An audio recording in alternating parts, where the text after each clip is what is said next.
Today, we are going to take an in-depth look at rhinoceros.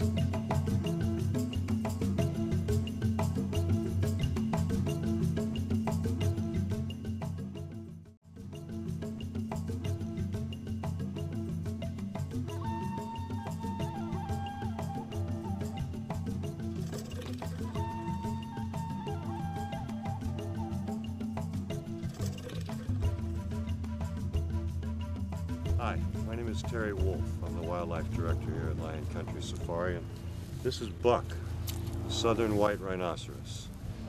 Buck is a male, and he's been with us since 1972 when he came here as an orphan, and Lion Country gave him a place to live out the rest of his life. So Buck and I go way back. The white rhino is different than the other 4 species of rhino in that it's a grass eater. And you see Buck now, he's actually got this big wide mouth down on the ground. And the other name for the white rhino, and the real name, is the wide-mouthed rhino.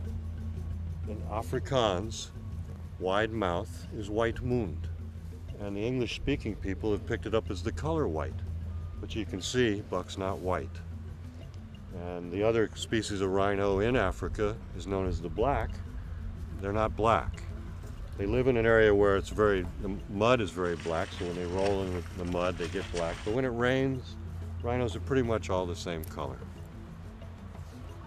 Because of their grass-eating habits, they have this huge head and these big teeth for grinding up the grass. It's what they do. They eat grass. All the other rhinos are browsers. They have to be able to reach up into the trees and get the leaves and things like that. So because of this large head, they have this huge tendon that holds that head up. You can see it's just a massive hump on his back. That's the tendon and the muscles needed to pick that head up. But one of the problems that they have is that they cannot lift their head higher than their shoulder. And why is that a problem? Well, if you can't pick your nose up higher than your shoulders, it's going to be real difficult to swim and navigate water. So this is the only species of rhino that really doesn't swim. They live in the plains of Africa where that's not that important. They can graze on all the grass they want. They are, as you can see, a pretty docile, easygoing animal. They haven't been known to be aggressive, but only to protect their young and their territory.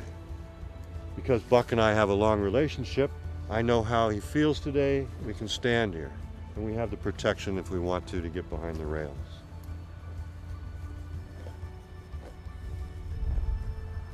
The rhino is in the same basic family as the horse.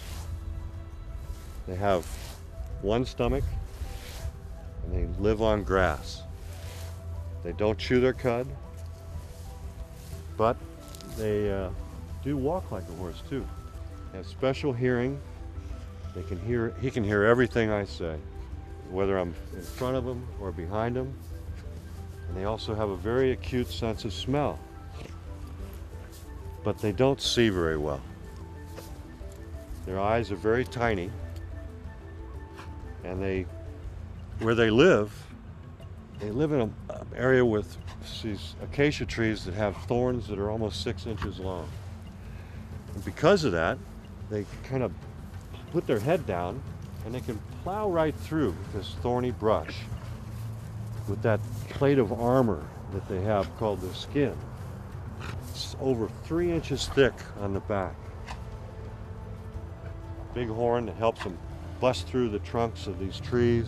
The cows can create a den inside these heavily brushed areas so that they can have their babies that will be safe from lions. Obviously, they're big animals. We talk about their skin. 20% of their body weight is skin. If he's about 4,000 or 5,000 pounds, that's almost 1,000 pounds of skin. Very protective though, very heavy duty. But they're still susceptible to things like sunburn and insect bites. That's why they roll in the mud. They love to roll in the mud. They love to rub on things. Everything is a scratching post.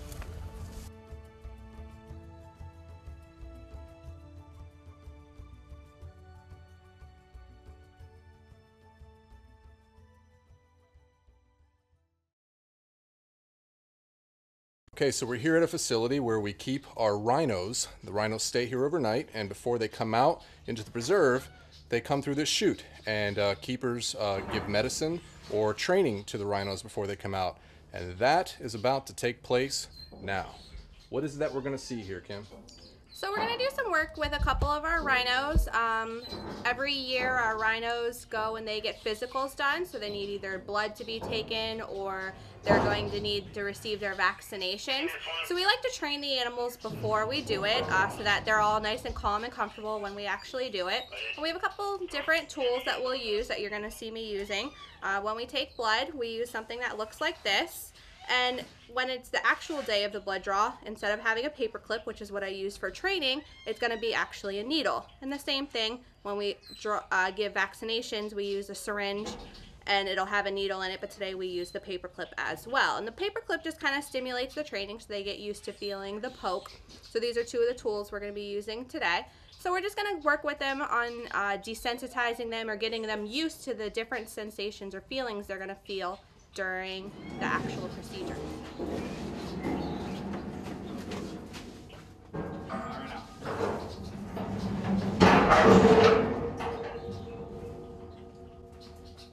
Dr. Elizabeth Hammond, who's the senior veterinarian here at Lion Country Safari. And I'd like to ask Dr. Hammond some of the things that she and the other vets do here at Lion Country to keep our animals on good health and display. Dr. Hammond? Hi. So basically, we do a lot of preventative medicine with our animals. For instance, with the rhinos, we routinely check for parasites, and we'll treat them if necessary. And we also do vaccinations, just like you give shots to your dog or cat at home. And we also actually have all of our rhinos trained for blood draws so that we can do annual health checks on them, and we can do it without anesthesia. Because as you can imagine, it can be kind of scary to anesthetize a 5,000-pound animal. We can anesthetize them if we need to, but we try to limit that if we can. So you may notice that Lissa is missing a horn, and Dr. Beth is here to explain why that is. Dr. Beth?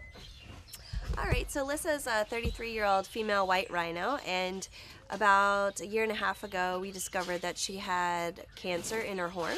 And so after 7 surgical procedures, we've removed most of her horn. And now the biggest thing is we feel like we've gotten the cancer under control, but now we need to she's got an infection, and so we're treating her with antibiotics, and we're training her now so we can take x-rays and make sure that she doesn't have an infection in the underlying bone. So that's what we're doing today. We're going to be practicing and training her so that we can take x-rays without anesthesia, so it's safer for her.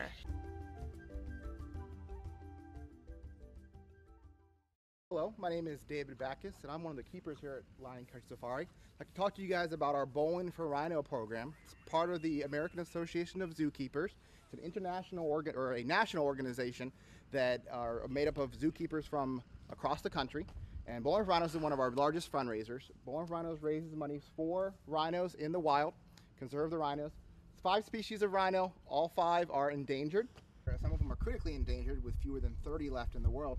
So Bowling for Rhinos is an event that is done nationally, actually, by several different American Association of Zookeepers organizations that are throughout the United States that will put on a Bowling for Rhino fundraiser Our Bowling for Rhinos event this year is going to be on May 22nd. It's going to be at the Palm Beach Strike Zone right off of Military, and it's going to run from 7 to 9. The cost of admission is going to be $25. That involves bowling, your shoes, and some food and soda as well. So we invite you guys to come out, and donations are always welcome as well. For more information on our Bowling for Rhinos event, please visit our website, www.lioncountrySafari.com.